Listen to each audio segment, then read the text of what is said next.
Anyway, naunahan lang ako ni Chairman Akop. Kasi, General Wilkins, eto, last warning ko sa iyo sa nangyari, you're lying.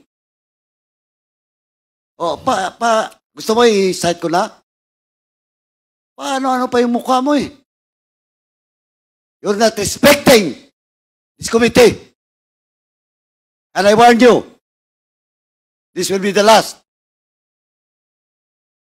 Kanina nang tinatanong kita, akala mo hindi kita babalikan?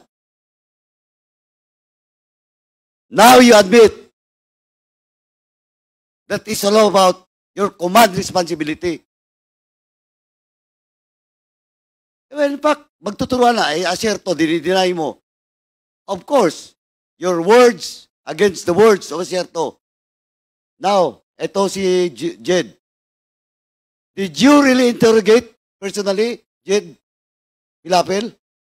Yun nga, Mr. Chair, hindi ko kasi maalala na kinausap ko siya. Basta ang alam ko, nasa opisina siya, Mr. Chair. Ayun And yung I problema. don't lie, Mr. Chair.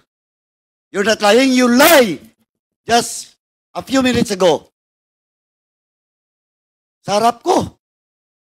Sinabi mo na delegated, that authority was delegated to your personnel. Yes, Mr. Chair. Nung tinanong ka ni Chairman Akop, inamin mo. Question of command responsibility. Are you not lying? No, Mr. Chair. Also, Mr. Chairman, with that, I move to cite in contempt General Wilkins. Pasensyaan po tayo dito. In violation of Section C, Section 11, letter C, of our rules. So move, Mr. Chairman. Pinagbigyan na kita. Yun pa ang sagot mo? There is a motion to cite in contempt